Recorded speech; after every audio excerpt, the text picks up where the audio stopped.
सर्वप्रथम करुणा के अवतार श्रवणपति भगवान महावीर स्वामी के पावन पवित्र श्री चरणों में कोटि कोटि वंदन नमन। ध्यान योगी आचार्य सम्राट डॉक्टर श्री शिव मुनि जी महाराज एवं हम सब की शंका का समाधान करने वाले आगम ज्ञाता उपाध्याय प्रवर पूज्य गुरुदेव श्री जितेंद्र मुनि जी महाराज के चरणों में अनंत अनंत वंदन नमन। संघ सेतु उपाध्याय प्रवर पूज्य गुरुदेव श्री रविंद्र मुनि जी महाराज के चरणों में कोटि कोटि वंदन नमन। ऑनलाइन एजुकेशन में पधारे हुए पूज्य सभी गुरु भगवंतों के चरणों में अनंत अनंत वंदन नमन। आज ज्ञानदाता आगम प्रदाता मम श्रद्धे पूज्य गुरुदेव श्री जी की प्रत्यक्ष वंदना का लाभ ले रहे हैं निर्भीक वक्ता महासाध्वी श्री संतोष कुमारी जी महाराज साहब की सुशिष्या साध्वी श्री डालीमा जी महाराज साहब, साध्वी श्री परिधि जी महाराज साहब आदि ठाकुर।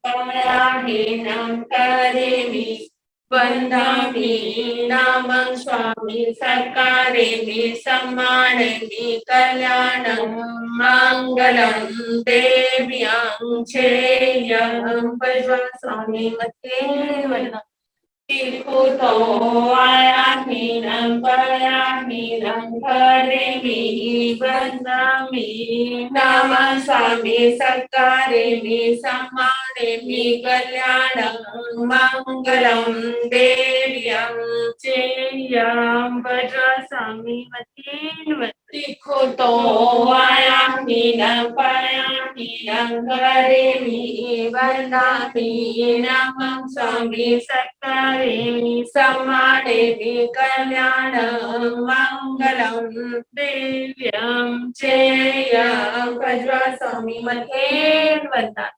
सुख साता जी आप सबको साता है।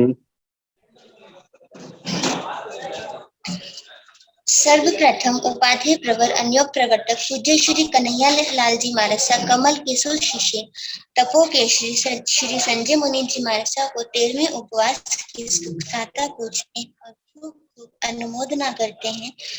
यह आगम वाचना निरंतर व निर्बाध गति से चलती रहे, इस हेतु सभी तपस्वी अपना अपना सहयोग दे रहे हैं। आज की तपस्या श्रमणीय सूर्य उत्तर भारतीय प्रवर्तनी डॉक्टर साध्वी श्री सरिता जी महाराज साहब की सुशिष्या घोर तपस्विनी डॉक्टर साध्वी श्री शुभा पिंकी जी महाराज साहब उपवास। श्रमणी गौरव प्रज्ञा ज्योति डॉक्टर साध्वी श्री शिवाजी महाराज साहब की सुशिष्या डॉक्टर साध्वी श्री शैली जी महाराज साहब उपवास। साध्वी श्री सुचिता जी महाराज साहब उपवास। साध्वी श्री शैलजा जी महाराज साहब उपवास। साध्वी श्री करुणा जी महाराज साहब उपवास। तप आराधिका साध्वी श्री हितांशी जी महाराज साहब उपवास। तरुण तपस्विनी साध्वी श्री समता सुयेशा जी महाराज साहब उपवास। साध्वी श्री सर्जना जी महाराज साहब उपवास। महासाध्वी डॉक्टर श्री प्रवीण जी महाराज साहब की सुशिष्या साध्वी श्री हितांशी जी महाराज साहब उपवास। हम सभी तपस्वियों के तप की सुख साता पूछते हैं। अब हम पूज्य गुरुदेव श्री जी से करवद प्रार्थना करते हैं कि आप अपने अमृतमय वाणी से हमें कृतार्थ करें। पधारे गुरुदेव मथीन वंदामि। सुख साते गुरुदेव।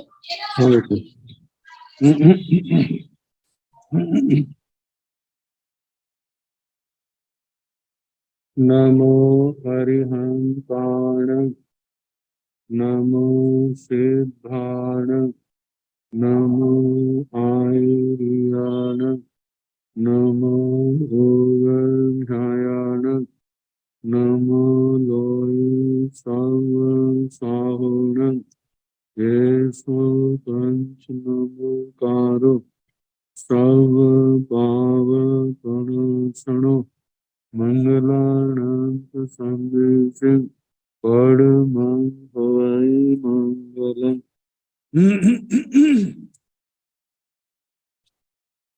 जिन शासन जिन वाणी सदा जयवंत हो, श्रमण संग सदा अविचल मंगल हो। मुक्ति को प्राप्त श्रमण भगवान महावीर स्वामी, उनकी परम पावन कल्याणी भागवती वाणी वाचक प्रमुख श्री इंदर भूति गौतम आदि गणधर भगवान युग प्रधानाचार्य परम पूज्य श्री सुधर्मा स्वामी जी महाराज। उनकी परम पावन पाठ परंपरा वर्तमान आचार्य स्वामी योगी परम पूज्य श्री शिव मुनि जी महाराज एवं गुरुजन सबकी पावन चरण सरोजों में मेरा अनंत अनंत बार वंदना नमस्कार। आगम परिषद में विराजमान वरिष्ठ मुनिराज, अन्य मुनिवृंद, परम आदरणीय भगवती स्वरूपा महासाधु में श्री स्थानम सूत्र की वाचना प्रारंभ है। पांचवें स्थान का द्वितीय उद्देश्य सुनाया जा रहा। तो कल हम सुना रहे थे, यदि कभी बिहार में ऐसी परिस्थिति आए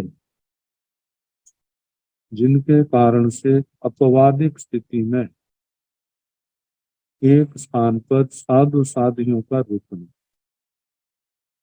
वे भी यत्न पूर्वक, जिससे संयम में किसी प्रकार की भी कोई भी स्खलना ना हो, दोष ना हो। तो ये तो कभी कभार की स्थिति अवश्य से संबंधित एक और सूत्र है। पंचहीन थानेहीन समणे निगंते अचेलाई सचेलियाहि निगंतेहीन सद्धिम सम बस माणे नाई कमई तंजाह चित्त चित्ते समणे निगंते निगंते ही निगंते निगंते ही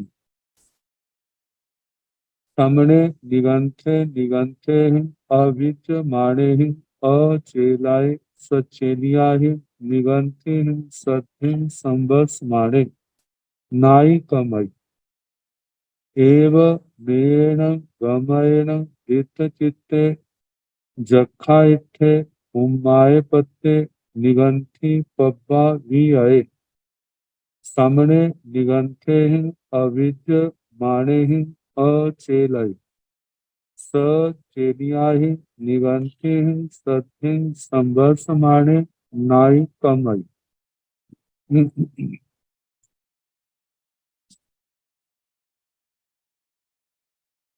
पंचहीन थाने, पांच कारणों से समणे निगंते, श्रमण निर्ग्रंथ, अचेलाई जो अचेलक, अचेलक का मतलब अल्प वस्त्रों वाला,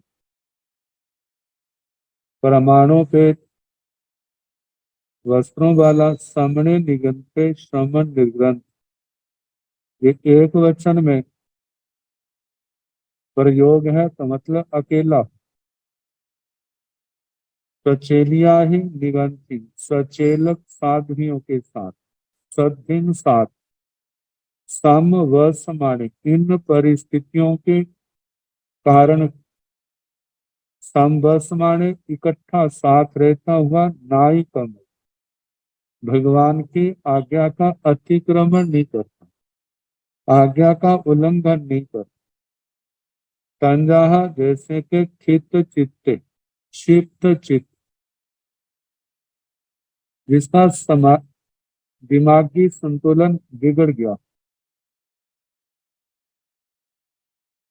वह बीमारी के कारण, कोई और भी कारण हो सकता है, कोई पास में ना हो, दूसरे संत ना हो, तो ऐसे समय पर निगंथे ही अविद्यमाने का सचेलिया ही निगंथे सचेलक निर्ग्रंथियों के साथ रहता हुआ मर्यादा का उल्लंघन नहीं करता, जैसे क्षिप्त चित्त समणे निगंथे श्रमण निगंथे ही अविद्यमाने, दूसरे निर्ग्रंथ नहीं है वहां, ना होने के कारण अचेलाय वह अचेलक अल्प परमाणु पेट वस्त्रों वाला, जो निर्ग्रंथ है सचेलिया है निगंती, सचेलक निर्ग्रंथियां साध्वियां उनके सद्भिन साथ संबस माने साथ रहता हुआ नाई कमई, भगवान की आज्ञा का उल्लंघन नहीं, अतिक्रमण नहीं। तो पहला कारण कहा क्षिप्त चित्त। क्षिप्त चित्त में बताया है गुरु शिष्य कहीं जा रहे हो विहार करके और रास्ते में गुरु जी आयुष्य कर्म की समाप्ति के कारण उन्होंने भव पूर्ण कर लिया। अब वो शिष्य अकेला रहा, दीक्षा पर्याय में छोटा है, आयु भी छोटी है। उसी समय अकस्मात उधर से साध्वी वृंद आ जाए तो शोकग्रस्त उस संत को समझाया, शोक मुक्त किया। ऐसी दशा में जब जहां तक कोई दूसरा संत श्रमण निर्ग्रंथ ना मिले वहां तक वह साधु साधुओं के साथ रहता हुआ शास्त्र की आज्ञा का उल्लंघन नहीं करता। तब तक उसका अकेला रहना उचित नहीं है, क्योंकि आयु छोटी, दीक्षा पर्याय छोटी, तो अकेले में कुछ भी अघटित घट सकता है। जब तक कि वह स्वयं स्वस्थ न हो जाए, शोक दूर न हो जाए, जब तक दूसरे साधु ना मिल जाए, तब तक वह साधुओं के साथ रह सकता है। तो पहला कारण कहा चित्त चित्त, दूसरा है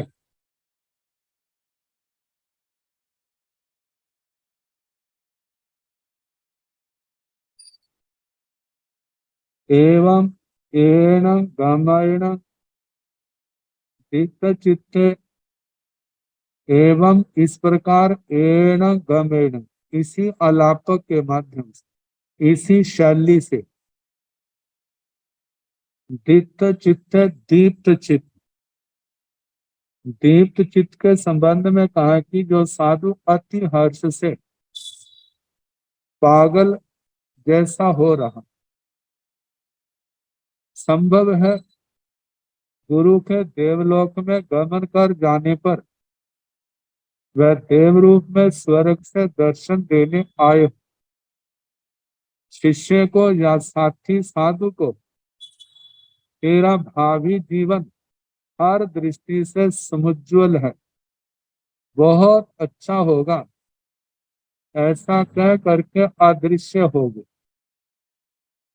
और इस खुशी के कारण वह अपना संतुलन खो बैठे थोड़ा। तो कहते ऐसी अवस्था में जहां तक अन्य साथी साधु ना मिल जाए वहां तक साध्वियां ऐसे आती हैं तो उनके साथ रह सकता है, साध्वियां उन्हें अपने साथ रख ले। ऐसा रखने से वो भगवान की आज्ञा का उल्लंघन नहीं करते, क्योंकि वह दीक्षा और वय में अभी कच्चा है। अकेला रहने देना किसी प्रकार से भी उचित नहीं है। ऐसे अवस्था में संयम में सहयोगी बनना। तो ये दूसरी बात की है। पहले क्षिप्त चित्त दीप्त चित्त, जिसमें दिमागी संतुलन की ही प्रधानता बिगड़ने की। तीसरा है जक्षा इत्थे जक्षा विष्ठ, यदि कोई साधु गुरु आज्ञा से एक स्थान से दूसरे स्थान पर जाते हुए देवाधिष्ठित हो जाए, दूसरी ओर वहीं पर अकस्मात साध्वी वृंद आ पहुंचे, कहते साधु वृंद आ जाए तो कोई ऐसी बात नहीं है, मानो साधु वृंद नहीं है, साध्वी वृंद का ऐसा योग होता है तो ऐसी परिस्थितियों में बताया। तो उसकी सार संभाल करने के लिए, उसके संयम की रक्षा करने के, साध्वी वृंद उसे अपने साथ रखे।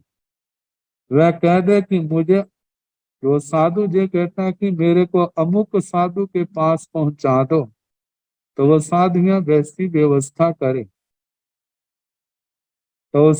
तो जब तक वह व्यवस्था नहीं होती तो उनको अपने साथ निश्चित समय के लिए रखते हुए भी भगवान की आज्ञा का उल्लंघन नहीं कर। कहते संयम की रक्षा करना, संयम में स्थिर करना, ये भी क्या है, सर्वविरति के परम कर्तव्य। आगे चौथा है उम्माय पत्ते, उन्माद प्राप्त। यदि कोई साधु शोक से या वायु के प्रकोप से पागल जैसा हो रहा, उधर से अकस्मात साध्वी वृंद वहां आ पहुंचे, वह उनसे कहता है कि मुझे अमुक साधु के पास जाना है, तो साध्वी वृंद उसकी और उसके संयम की रक्षा का ध्यान रखते हुए साथ ले जाए। तब तक वह उनके साथ रहता हुआ भगवान की आज्ञा का उल्लंघन नहीं, ना साधवियों के लिए है ना उस संत के लिए, क्योंकि ये परिस्थितियां अपवादिक परिस्थिति, जब वह दूसरे ग्रुप परिवार के संत या दूसरे संतों की व्यवस्था हो जाए तो वहां पर उनको छोड़ दे। और पांचवा बताया है निगंठी पब्बा व्यय।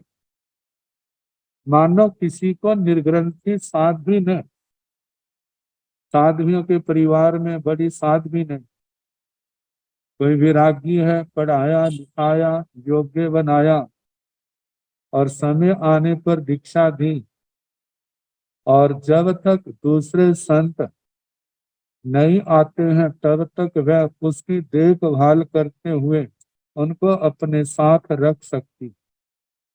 तो ये पांचवा कारण कहा, निर्ग्रंथि प्रव्रजित। किसी वैरागन माता ने या बड़ी बहन ने स्वयं दीक्षा लेते हुए ऐसे पुत्र या छोटे भाई को भी साथ ही दीक्षित किया।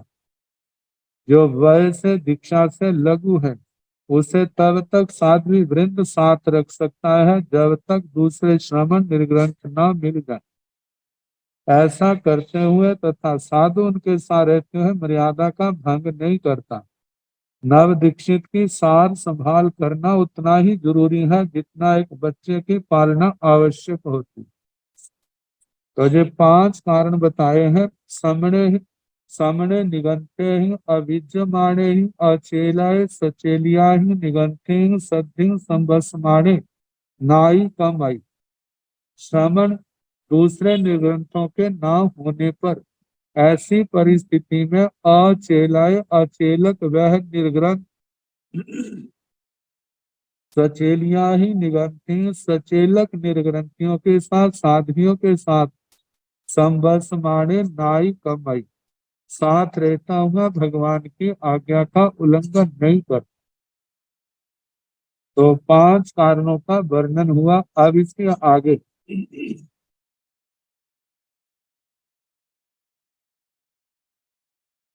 पंच आसव दारा पनत्ता तन जहा मीत सत्ता अविराई पमाए क साया जोगा। पंच आश्रव दारा पणता, पांच आश्रव द्वार कहे। संजह जैसे के मिथ्यत्व मिथ्यात्व, अविराई अविरति, पमाए प्रमाद, कसाया कषाय, योगा योग। तो आश्रव द्वारा आश्रव द्वार, जो संख्या में 5वें ठाणे की अपेक्षा से 5 कहे। आश्रव जहां पर कहा है श्रु धातु गति अर्थ में आती है और आप प्रत्यय होकर के आ उपसर्ग पूर्वक ये आश्रव शब्द निष्पन्न होता है,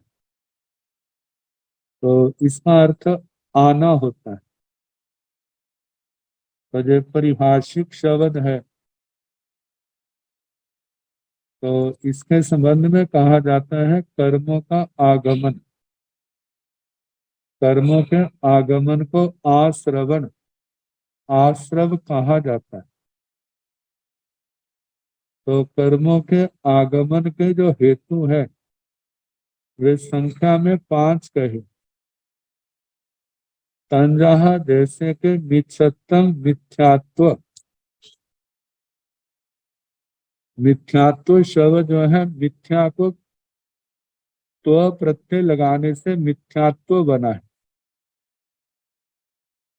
तो मिथ्या का मतलब गलत, जो सच नहीं है, यथार्थ नहीं, और भाव अर्थ में तो प्रत्यय लगा है तो मिथ्यात्व शब्द बना, जिसका अर्थ सामान्य अविद्या, अज्ञानता, मूढ़ता ये सारे आ जाते हैं। तो जहां पर जो अर्थ दिया जाता है सत्य के प्रति श्रद्धा नहीं। और सत्य क्या है? कहा जाता है एक तो आत्मा की वह स्थिति है तो परिपूर्ण अवस्था को पा लिया, कुछ भी अज्ञात अदृश्य नहीं रहा,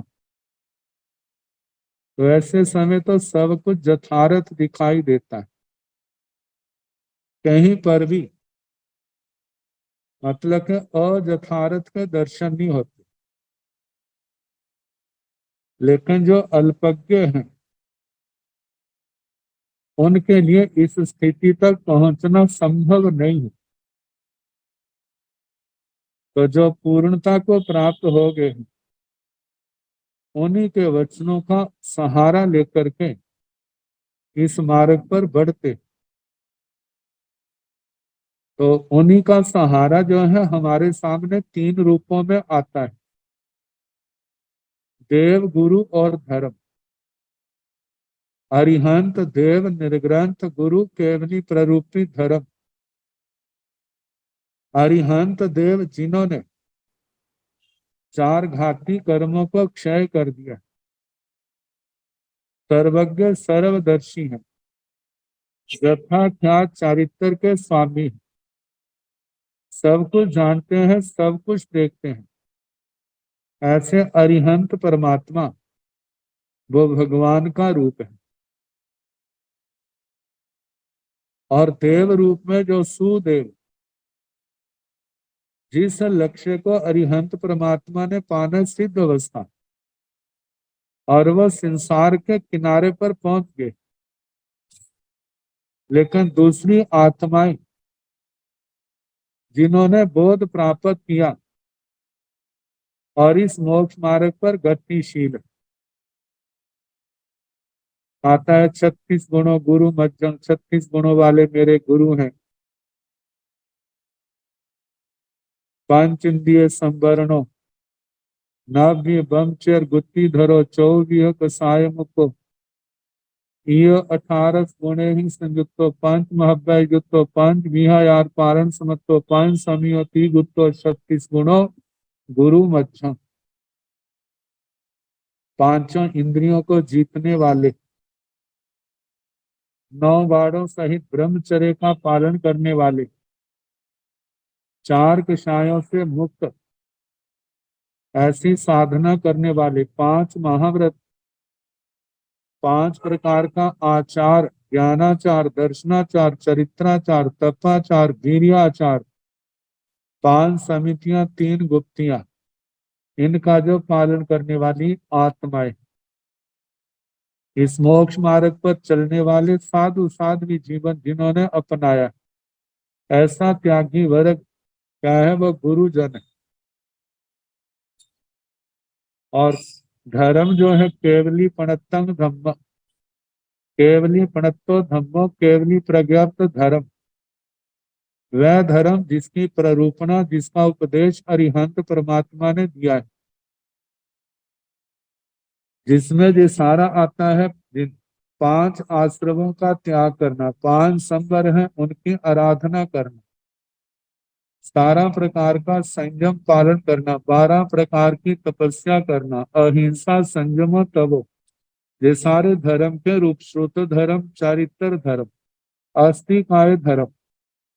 आस्तिकाय धर्म में जहाँ तत्वों का ज्ञान है, उसके प्रति आस्था है। और दूसरा जो चारित्र से संबंध है, वह श्रुत धर्म, चारित्र धर्म, इनका पालन करना। इन ये जो है, ये सारा क्या है, धर्म का स्वरूप। तो बताया है अरिहंत देव निर्ग्रंथ गुरु केवली प्ररूपित धर्म के प्रति आस्था रखना, श्रद्धा विश्वास रखना। जब इनके चरणों में आए हैं, आगम वाणी का श्रवण से, अध्ययन से, चिंतन मनन से आत्मा को तत्वों का बोध होता है।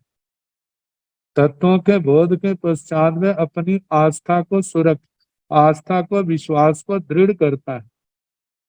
और जिनकी ये आस्था अरिहंत परमात्मा के अनुसार है, वो तो सम्यक्त्व में आ जाते हैं। और जिनकी आस्था अरिहंत परमात्मा से विपरीत है, वो कहाँ पर चले, उनका ग्रुप जो है वो मिथ्यात्व श्रेणी में चले जाते हैं। और जो दोनों को एक समान समझने वाले या दुविधा ग्रस्त हैं, धर्म तत्व के प्रति, अरिहंत परमात्मा की वाणी के प्रति शंका ग्रस्त हैं, तो ऐसे मिश्र दृष्टि में आ जाते हैं। तो कहा जाता है पहला मिथ्यात्व, सम्यक श्रद्धा का अभाव। अरिहंत परमात्मा के द्वारा बताए गए मार्ग पर श्रद्धा नहीं, उसकी जानकारी नहीं, जानकारी है तो उसके प्रति आस्था नहीं। तो ये पहला आश्रम है। मिथ्यात्व कहते हैं जब श्रद्धा ही ठीक नहीं, तो उसके जीवन में वो मोक्ष मार्ग कहाँ से आएगा, वो पापों का त्याग कैसे करेगा। यदि करता भी है तो वो मिथ्यात्व के कारण से वह भी मोक्ष का साधक नहीं होगा। तो दूसरा आश्रम स्थान है अविराई, अविरति। अविरति का मतलब जिस आत्मा ने हिंसा, झूठ, चोरी, कुशील, परिग्रह का त्याग नहीं किया। इनका त्याग नहीं करना क्या है, अविरति। जो भोगों से विरत नहीं है, जिसने काम भोगों के प्रति आसक्ति का त्याग नहीं किया, तो उसके दूसरा आश्रम है अविरति। और तीसरा है पमाय, प्रमाद। प्रमाद का मतलब है अपने लक्ष्य के प्रति लापरवाह होना। एक शारीरिक सुस्ती होती है जिसको आलस कह देते हैं, लेकिन प्रमाद पहले तो ज्ञान नहीं, यदि ज्ञान है, धर्म को जानता भी है, लेकिन उसका सम्यक प्रकार से पालन नहीं कर सकता। एक पालन होता नहीं है और एक किया नहीं जाता है। ताकि एक तो वह मार्ग है कि जिसका आचरण करने की क्षमता है, लेकिन आचरण नहीं करता, वह प्रमाद है। और जहां पर क्षमता ही नहीं है, लेकिन फिर भी जितनी क्षमता है उतना अवश्य समय समय पर उनका आराधन पालन करता है। और जो नहीं पाल सकता है उसके प्रति भावना रखता है, इस बात को प्रमाद नहीं कहा। प्रमाद है कि शक्ति होने पर भी उसकी आराधना नहीं करना, वह प्रमाद। वैसे ही धर्म की आराधना, जो 5 महाव्रत रूप है, छठे रात्रि भोजन का त्याग है, 5 समिति, 3 गुप्ती का पालन है, इनके पालन करने में यत्ना नहीं रखता, लापरवाही करता है, तो ये तीसरा आश्रम द्वार है प्रमाद। और चौथा है कसाया, कषाय। कश कहा जाता है संसार, और आय कहा जाता है आमदनी, इनकम। तो जिन क्रियाओं से आत्मा में संसार की वृद्धि होती है, तो वो संख्या में 4 कषाय कहे जाते हैं, जो प्रसिद्ध हैं: क्रोध, मान, माया और लोभ। क्रोध में तो आत्मा का मतलब कि स्वयं जलना और दूसरे को जलाना, ये क्रोध। मान में अपने आप को मानना, दूसरे को निकृष्ट समझना, माया में जिसमें अपने पाप को छिपाया जाता है, लोभ में भौतिक पदार्थों के प्रति, संसार के पदार्थों के प्रति आसक्ति है, लालसा है। कहा ये सारे के सारे क्या है, मोक्ष मार्ग से विपरीत है। तो ये कषाय, कषाय भी क्या है, आश्रव है। और पांचवा है जोगा, योग। योग जो संख्या में 3 है, मन वचन और काय। तो मन वचन काय कहा जाता है जब आत्मा के अंदर मिथ्यात्व है, अविरति है, प्रमाद है, कषाय है, तो इन योगों का भी दुरुपयोग होता है। वह दुरुपयोग के द्वारा जीव अधिकतर पाप ही करता है। तो इन योगों, और जितने पहले 4 कम होते जाएंगे तो योगों के अंदर भी सुधार होता जाएगा। तो कहा जाता है योग, योगों के 2 काम हैं, जहां पर इनके द्वारा अशुभ अशुभ कर्म का आश्रव होता है, लेकिन शुभ क्रियाओं के द्वारा पुण्य का आश्रव भी होता है। तो इसलिए कहा जाता है योग, योग आश्रव। तो इस प्रकार जहां ये 5 आश्रव द्वारों का वर्णन हुआ, मिथ्यात्व, अविरति, प्रमाद, कषाय और योग।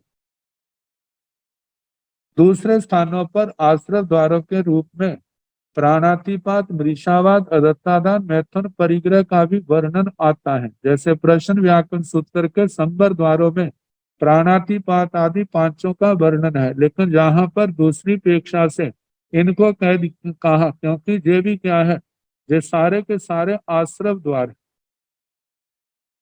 अब इसके आगे 5 संबर धारा पणता तंजहा समत्तम वीराई अपमाओ अकसायितम अयोगितम। 5 संबर धारा पणता, 5 संबर द्वार कहे। तंजहा जैसे कि समत्तम, सम्यक, सम्यक, सम्यक शब्द को त्व प्रत्यय भाव अर्थ में करके सम्यक्त्व बनता है। सम्यक्त्व का अर्थ सच्चाई भी होता है, सच्चा भी होता है, सत्य, यथार्थ। तो कहा जाता है एक तो व्यवहारिक दृष्टि से यथार्थ सत्य है, एक आध्यात्मिक दृष्टि से सत्य है। आध्यात्मिक दृष्टि से सत्य देखा जाए तो जितना भगवान का उपदेश है वो पूर्ण सत्य है। जैसे 9 तत्वों का ज्ञान आता है, 25 बोल का ज्ञान आता है, जितनी सिद्धांत वाणी है वो पूर्ण सत्य रूप। इसको जानना और जानने के साथ साथ उसको मानना, उसके प्रति श्रद्धा रखना। और श्रद्धा में भी आता है जीव को जीव के रूप में, अजीव को अजीव के रूप। पुण्य है तो उसको पुण्य का रूप, पाप है तो पाप को पाप ही मानना। और आश्रव है, संबर है, निर्जरा है, बंध है, मोक्ष है। कैसे आश्रव होता है, कैसे संबर होता है, कैसे निर्जरा होती है, बंध के क्या स्वरूप है, और मोक्ष आत्मा का कैसे होता है। आगम वाणी के अनुसार जैसा भगवान ने कहा है उसी के अनुसार अपनी श्रद्धा भावना बनाना। ये क्या है, संबर द्वार पहला है सम्यक। और दूसरा है वीराई, वीरति। विरति का मतलब पाप कर्मों का त्याग करना, हिंसा का, झूठ का, चोरी का, कुशील का, परिग्रह का, इनका त्याग करना विरति, इनसे निवृत्त होना पापों से। तो अपमाव, अप्रमाद। जैसे आश्रय द्वारों में प्रमाद का वर्णन आया, लेकिन संबर द्वारों में अपमाव, अप्रमाद। जो अपने कर्तव्य के प्रति, मोक्ष मार्ग के प्रति जो लापरवाही थी उसका परित्याग कर, जो मोक्ष मार्ग के प्रति क्रियाएं सहायक ही, ज्ञान दर्शन चारित्र तप की जिस जिस क्रिया का जो समय है उसको उसी उसी समय में संपन्न कर। और जो भगवान ने चारित्र का मार्ग बताया है, साधना का मार्ग बताया है, अपने अंदर क्षमता है तो उस क्षमता के अनुसार उसका पूर्ण रूप से पालन करना, अप्रमत्तता, अप्रमाद। आगे चौथा, अकसायिता, कषायों का परित्याग। कषायों को ऐसा ध्यान रखना कषाय उदय में न आए। यदि मानो उदय में आ जाए तो उनको शांत कर देना। जैसे जलती आग को पानी आदि के द्वारा बुझा देते हैं, ऐसे अकषायों को भी क्या करना, शांत कर। श्री उत्तराधीन सूत्र के 23वें अध्ययन के अनुसार जैसे कहा है कि कषाया अग्निनो भुत्ता सूयशील तवो जल। कषाय आग है और श्रुत शील और तप ये क्या है, पानी। सूय धारा भी हया संता सित्तानो दहंती में। मतलब श्रुत धारा से, इस जल धारा से जब सींचा जाता है तो ये अग्नि मेरे को जलाती नहीं। तो इन धर्म क्रियाओं के द्वारा इनकी आराधना करना, और ये आराधना जो है वह कषायों की आग को बुझाने वाली। तो कहा जाता है अकसायितम अकषाय, कषायों का परित्याग कर। आगे अयोगितम अयोगित, अयोगित्व अयोगिता। पूर्ण रूप से अयोगिता देखी जाए तो वो तो अयोगी केवली गुणस्थान 14वां गुणस्थान है, वहां पर तो पूर्ण है। लेकिन उससे पूर्व पूर्व जो है एकदम अयोगी अवस्था को प्राप्त नहीं होता। तो कहा जाता है कि आश्रम द्वारों से निवृत्त होना और धर्म की और संवर द्वारों की ओर बढ़ना, जितने पाप योग हैं उनका परित्याग करना। मतलब धर्म योगों की आराधना करना, भगवान की आज्ञा के अनुसार ज्ञान दर्शन चरित्र तप की आराधना करना, ये धर्म योग है। जैसे 5 महाव्रत है, रात्रि भोजन का त्याग है, 5 समिति, 3 गुप्ती है, 10 यति धर्म है, इनका पालन करना। इनका पालन करते समय जो जीवन में परिसर और उपसर्ग आते हैं उनको समता से सहन करना। तो कहा जो सारी की सारी क्रियाएं क्या है, ये मतलब धर्म योग है। तो धर्म योगों का आराधन करना जो है, ये अयोगी अवस्था की ओर बढ़ना है। तो इनको धर्म योग कहा जाता है। तो इस प्रकार कहा है कि 5वां जो संवर द्वार है, अयोगी पना, अयोगित्व या अयोगी अवस्था या धर्म योग। तो अब इनके संबंध में कहा जाता है, जो संख्या में तो केवल 5 बताए। यदि हम ऐसे ही कागज पर पांचों को लिख लें और उनके नीचे जो है 1 2 3 4 5 ऐसे अंक लिखें, तो हमारे सामने संख्या जो है 12,345 की बनती। अब जब यदि हम इनमें से कोई अंक हटाएं तो उसके स्थान पर 0 लगा दें, तो कहा जाता है जैसे आश्रम द्वारों में जो 5 की संख्या है तो 12,345। अब इसमें सबसे पावरफुल जो है शक्तिशाली अंक है, और वो क्या है, 1 का है, जो मिथ्यात्व का प्रतीक है। कहा जाता है चाहे कोई कितनी साधना क्यों ना करता हो, यदि उसकी श्रद्धा सम्यक नहीं है तो वो क्या है, पहले गुण स्थान में। तो पहले गुण स्थान वाला और चौथे गुण स्थान वाले के लिए कहा जाता है इनकी निर्जरा में अनंत गुणा का अंतर है। तो पहला जो आश्रम स्थान है सबसे ज्यादा शक्तिशाली है, आत्मा के अंदर कर्मों को लाने वाला। इसलिए कहा जाता है सबसे पहले आत्मा का प्रयास होना चाहिए कि हमारे अंदर से मिथ्यात्व निकले। और मिथ्यात्व निकलने का सबसे बड़ा साधन है कि हम आगम वाणी के प्रति, भगवान की वाणी के प्रति श्रद्धा रखें और उसके अनुसार अपनी श्रद्धा बनाएं आगम के अनुसार। यदि हमारी आगम के अनुसार शास्त्र स्वाध्याय करते हैं, उसका चिंतन मनन करते हैं, तो हमारे जितने मिथ्यात्व के संस्कार हमारी आत्मा के अंदर है वो धीरे धीरे क्या हो जाएंगे, सारे दूर हो जाएंगे। हमें तत्व ज्ञान होगा और उसी के अनुसार हमारी भावनाएं होंगी। तो शास्त्र स्वाध्याय, शास्त्र का श्रवण, चिंतन मनन आदि जो है ये इस आश्रम को दूर करने में समर्थ है। और दूसरा जो बताया है कि अविरति, तो जैसे हम 1 को हटाते हैं तो 10,000 की संख्या कम होती, और यदि हम 2 को हटाएं तो 2 को हटाने से 2,000 की संख्या कम होती। तो 2000 क्या है, जो अविरति का, अविरति में हिंसा, झूठ, चोरी आदि पाप है, इनका परित्याग करेंगे तो 2 का अंक हमारी आत्मा से हटेगा, अन्यथा नहीं। तो अब आगे तीसरा प्रमाद का है। कहा जाता है प्रमाद का जो तीसरा अंक है वो 300 की संख्या साथ लिए हुए। अब कितनी बार होता है कि आत्मा सम्यक दृष्टि भी है, चारित्र का पालन भी कर रहा है, लेकिन अपनी धर्म क्रियाओं को सम्यक प्रकार से नहीं कर रहा। नहीं करने के कारण से उसके जीवन में फिर भी प्रमाद के कारण से 300 मार्ग खुले रहते। अब इसके आगे कषायों का बताया है, कषाय क्रोध मान माया लोभ।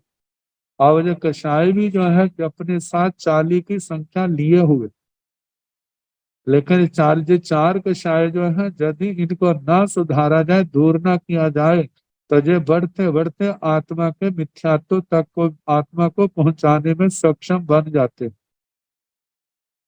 तो कषायों को छोड़ने से 40 मार्ग पाप के और अवरुद्ध हो जाते हैं, रुक जाते हैं। आगे जिनके पहले 4 समाप्त हो गए हैं तो कहा जाता है ऐसी आत्मा वीतराग अवस्था में पहुंच जाती है। अब उनको जो योग है वो आत्मा के लिए घातक नहीं होते। अब ऐसी अवस्था में जो भी आत्मा का बंध होता है वो पहले समय में बंध, दूसरे में निर्जना और तीसरे में कर्म अकर्म हो जाता है, निर्जना हो जाती है। तो इस प्रकार कहा कि ये 5 जो है आश्रव द्वार और इनको दूर करने में सक्षम है, जो सम्यक्त्व, विरति, अप्रमाद, अकषाय और अयोग। अब इसके आगे 5 दंडा पणत्ता तंजहा अट्ठा दंड अनट्ठा दंड हिंसा दंड अकम्मह दंड दिट्ठी विपर्यासिया दंड। 5 दंडा पणत्ता, 5 दंड के। तो दंड के 2 रूप हैं, एक द्रव्य और एक भाव। द्रव्य रूप से जष्टि, लाठी, डंडा आदि ये द्रव्य रूप हैं। और भाव रूप में दंड है, दूसरे को प्रताड़ित करना। तो प्रताड़ित करने के अनेक साधन हैं, लेकिन मूल में तो 3 है, मन, वचन और काया। आत्मा मन, वचन, काया के द्वारा ही दूसरे जीवों को प्रताड़ित करता। तो बताया है कि जो प्रताड़ना के प्रकार है, जहां पर 3 होते हुए 5 का रूप दिया। 5 दंडा पणता, 5 दंड कहे। तंजहा जैसे के अट्ठा दंड, अर्थ दंड, किसी निमित्त से दूसरे को प्रताड़ित करना, पीड़ित करना, ये अर्थ दंड है। अनर्थ दूसरा है अनट्ठा दंडे, अनर्थ दंड, बिना किसी प्रयोजन के, न अपना लाभ है न दूसरे का लाभ है, ऐसे बिना ही प्रयोजन से दूसरे को प्रताड़ित पीड़ित करना।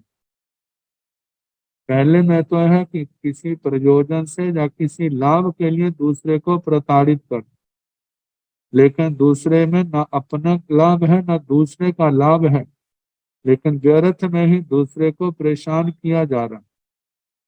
तो ऐसा अनर्थ दंड दूसरा है। तीसरा है हिंसा दंड। हिंसा दंड जिसमें दूसरे प्राणियों का वध किया जाता है, दूसरों को प्रताड़ित किया जाता है। अब इसके 2 रूप हैं। एक तो यह है कि पूर्व की स्मृति को लेकर के इसने हमारा या हमारे परिवार का नुकसान किया था, इसलिए वो उसको सजा दे रहा है, उसकी हिंसा कर रहा है। जो वर्तमान में हमारे को नुकसान दे रहा है, इसलिए उसका वध आदि करता है। ये आने वाले समय में हमारे को नुकसान देगा, इस दृष्टि से उनका वध हिंसा करता है। तो कहा जाता है कि इस प्रकार इसने ऐसा किया, करता है, करेगा, इन बातों को लेकर के, मतलब कि जो प्रताड़ित करते हैं तो ये सारा हिंसा करते हैं, दूसरों का वध करते हैं, ये क्या है, हिंसा दंड। तीसरा है चौथा है अकम्मः दंडे, अकस्मात दंड। दंड देना नहीं चाहता लेकिन अचानक दंड दिया जाता है। मतलब कि चलते चलते चल रहे हैं छोटे रूप में, कोई बड़े ध्यान से चल रहे हैं, लेकिन अचानक कोई पैर के नीचे जीव आ गया और उसकी हिंसा होगी, जो अकस्मात।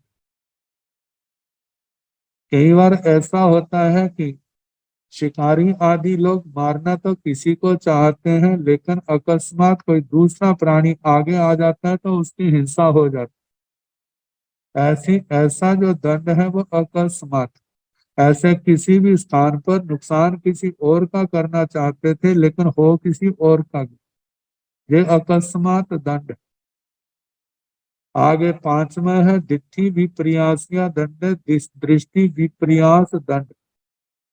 दृष्टि विपर्यास दंड में आता है कि गलती से दूसरे को मार देना।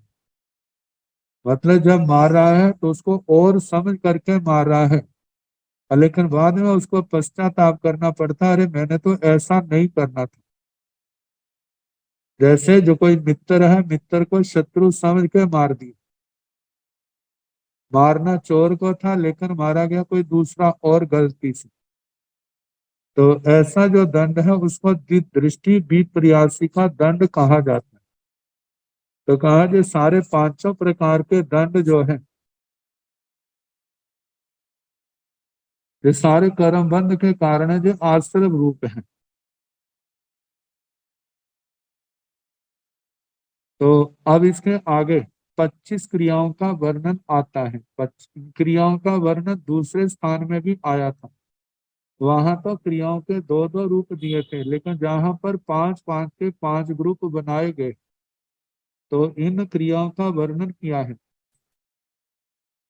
पांच क्रियाओं पणता तंजः आरंभिया परिगहिया मायावतिया अपचकान क्रिया मिच्छा दंसनवतिया। पांच क्रियाओं पणता, पांच क्रियाएं कही, क्योंकि क्रिया से ही तो कर्म का आगमन होता है। क्रिया अशुभ है, क्रिया के पीछे प्रमाद है, तो कर्म का बंध भी अशुभ होगा।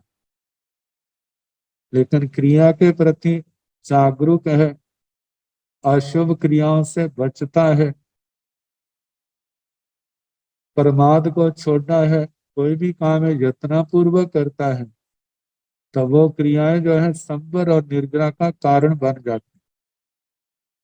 लेकिन जहां पर ज्यादा करके जो क्रियाएं कही जा रही हैं, ये प्रमाद प्रधान, कषाय प्रधान, जहां पर जीवों की हिंसा आदि जो पाप होते हैं उनका वर्णन किया जा रहा है। तो ये पांच क्रियाएं कही हैं तंजहा, जैसे कि आरंभिया, आरंभिक, जहां पर जीवों की हिंसा होती वह आरंभिक की क्रिया है।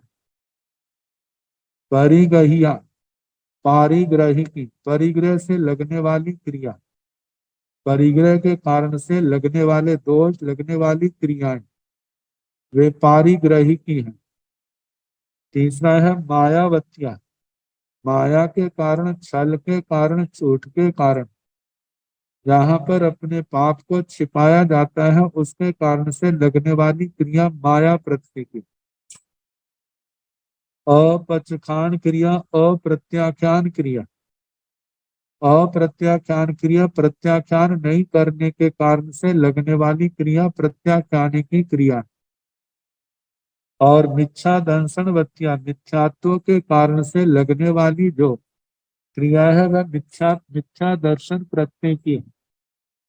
श्रद्धा शुद्ध न होने के कारण से आत्मा जो है कितने अशुभ संस्कारों को, अशुभ भावनाओं को अपने अंदर समेटे रहता है, और उनके कारण से उस आत्मा में कर्मों का बंध भी होता है। तो जहां पर बताया यद्यपि क्रिया का सामान्य अर्थ है करना, परंतु प्रस्तुत प्रकरण में क्रिया शब्द दोष विधायक कर्मों का द्योतक है। ये क्रियाएं 24 दंडकों में रहने वाले जीवों के द्वारा होती रहती हैं। जीव भेद से क्रिया भेद भी हो जाना अनिवार्य है। अतः इस विषय का विस्तृत विवेचन प्रस्तुत करके उसके 25 प्रकारों का वर्णन किया गया है।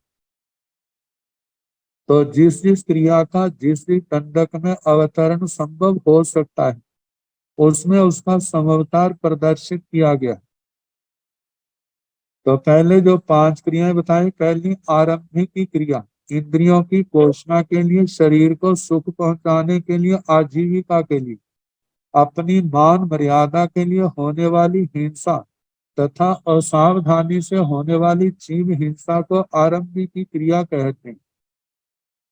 परिग्रहिया क्रिया है जिस जिस वस्तु पर जीव का ममत्व भाव है उससे लगने वाली क्रिया परिग्रहिया है। ममत्व जीव पर भी होता है अजीव पर भी, जैसे कनक पर भी, कामनी पर भी, क्षेत्र पर भी और वस्तु पर भी, मनुष्य पर भी, पशु पर भी, धन पर भी, धान्य पर भी, जिस पर भी ममत्व है वह परिग्रह है। और परिग्रह से प्रेरित होकर परिग्रह के कारण से लगने वाली क्रिया पारिग्रही की है।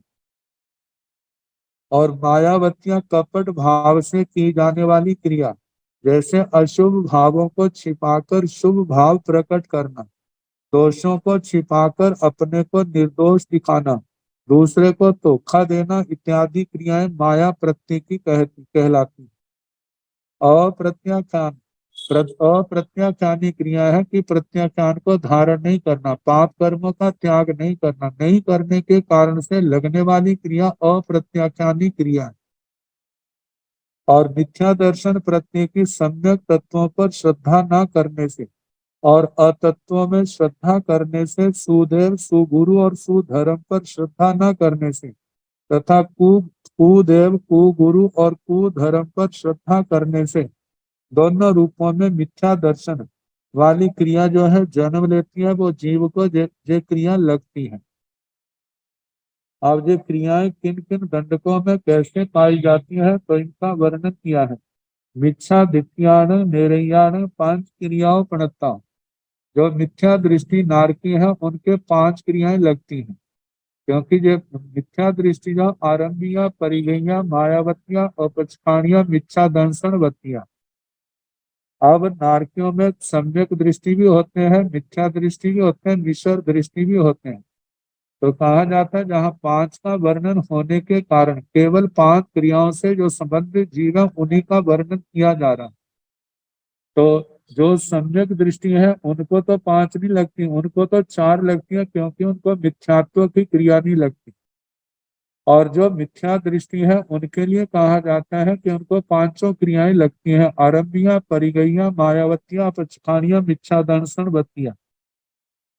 तो बताया है कि मिच्छा दिठ्यान नेरियान 5 क्रिया प्रणता तंजहा जा मिच्छा दंशन बतिया एवं सभ्य सिंह निरंतरं जा मिच्छा दिठ्यान बेमानियान नवरम विगलितिया मिच्छा दिट्ठी न भणंती शेषं तहेव। तो 5 क्रियाओं के नाम एवं इसी प्रकार सभ्य सिंह सभी दंडकों में निरंतर निरंतर ये प्रश्नोत्तर कहने के, जैसे मिथ्या दृष्टि नारकियों के 5 लगती है, ऐसे भवन पतियों में 10 प्रकार के भवन पति, उनके भी जो मिथ्या दृष्टि भवन पति असुर कुमार, नाग कुमार आदि, उनके भी 5 क्रियाएं लगती हैं। लेकिन जो सम्यक दृष्टि भवन पति देव देवियां, उनको 5 नहीं लगती, उनके 4 लगती हैं। तो जहां पर बताया है कि बेमानियानंद तक आया, लेकिन उसके बीच में भवन पतियों के बाद 5 स्थावरों का नाम आता है और विकलेंद्रियों का आता है। तो कहा जाता है 5 स्थावर तो उनके साथ मिथ्या दृष्टि शवर नहीं जोड़ना, क्योंकि वह तो वैसे मिथ्या दृष्टि, सारे मिथ्या दृष्टि होते हैं। तो उन मिथ्या दृष्टियों में भी, एक इंद्रियों में भी 5 क्रियाएं लगती हैं। जिस 5 क्रियाएं जो आरंभिक की, परिग्रही की आदि 5 क्रियाएं लगती हैं। और जहां विकलेंद्रियों का वर्णन आता है वहां पर भी मिथ्या दृष्टि शब्द का प्रयोग नहीं करना।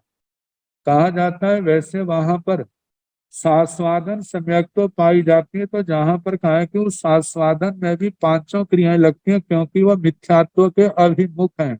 इस दृष्टि से वहां 5, एक तो ये कहा जाता है कि मिथ्यात्व के अभिमुख हैं, इसलिए उनको 5 लगती हैं।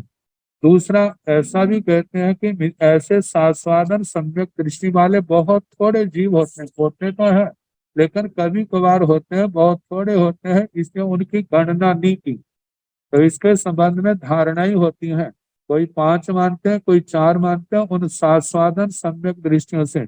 लेकिन शास्त्र में सामान्य कहा है कि इनमें 5 ही क्रियाएं कहनी, लेकिन साथ में मिथ्या दृष्टि श्रवण नहीं जोड़ना, क्योंकि जहां पर 5 ही लगती हैं। आगे पंचेंद्रिय त्रियंच है, उनमें जो पंचेंद्रिय त्रियंच मिथ्या दृष्टियां, उनको भी 5 क्रियाएं लगती हैं। मनुष्य है, उनमें भी मिथ्या दृष्टि को 5 ही क्रियाएं लगती हैं, क्योंकि जहां पर दूसरों से अलग करने के लिए मिथ्या दृष्टि शब्द लगाना जरूरी, क्योंकि जहाँ सम्यक दृष्टि भी है, त्रियंचों में देश विरति भी है, पंचेंद्रियों में और मनुष्यों में सर्व विरति भी है। तो मिथ्या दृष्टि जो है त्रियंच, पंचेंद्रिय और मनुष्य, उनके तो 5 ही क्रियाएं लगती हैं। ऐसे बाण व्यंतर ज्योतिषी वैमानिक जो मिथ्या दृष्टि है, उनको भी 5 क्रियाएं लगती हैं। अब इसके आगे अगली 5 क्रियाओं का वर्णन आएगा, उनका फिर जैसे आगे सोमवार को जैसे समय होगा कराने का प्रयास किया जाएगा।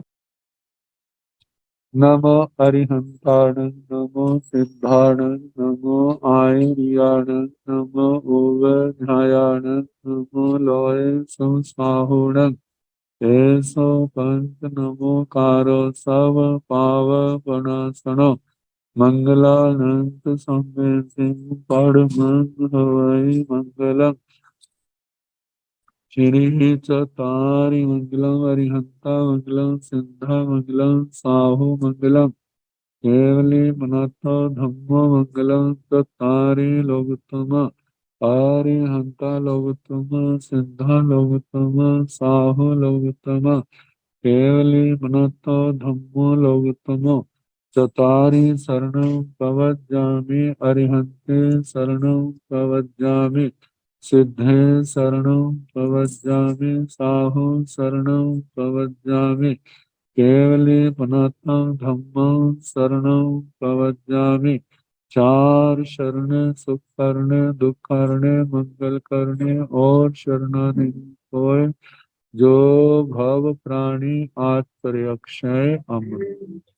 सबको यथा योग्य वंदना, सुख साथ।